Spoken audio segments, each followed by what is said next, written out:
अस्सलामुअलैकुम प्यारे बच्चों। आज का मौजू जो है वो है respiration in organisms, class 7th। तो रेस्पिरेशन इन ऑर्गेनिजम्स में हम कहते हैं, पहले हम ले लेंगे रेस्पिरेटरी सिस्टम ऑफ मैन।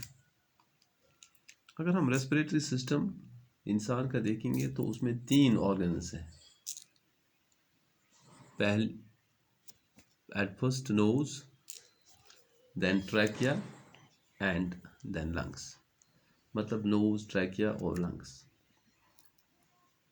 ये जानना हमारे लिए बहुत ज़रूरी है क्योंकि हमें ये मालूम ही नहीं होता है ऑर्गन किसे कहते हैं, सिस्टम किसे कहते हैं। तो इसलिए ये जानना हमारे लिए बहुत ज़रूरी है।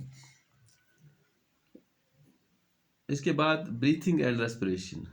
ब्रीथिंग किसको हम कहते हैं, किससे हम कहते हैं? The inhalation and acceleration of air is called breathing.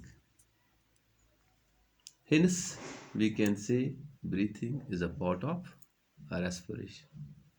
मतलब सांस अंदर लेना या बाहर छोड़ना, इसको हम ब्रीथिंग कहते हैं। और इसी को हम मतलब ये पार्ट ऑफ रेस्पिरेशन है। Respiration, the movement of air or dissolved gases into and out of the lungs. The movement of air or dissolved gases into and out of the lungs.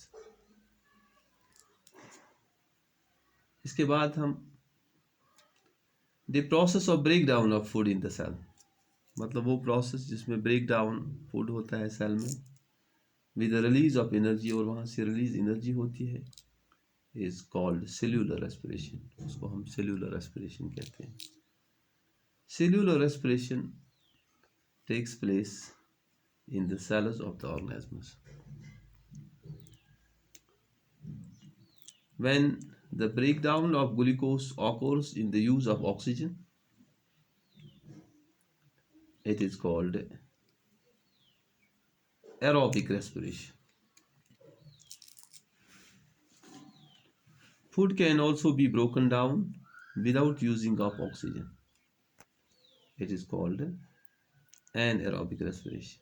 मतलब food can also be broken down without using of oxygen. Oxygen use करने के बगैर उसको हम कहते हैं anaerobic respiration. तो आज के लिए इतना ही। खुदा हाफिज।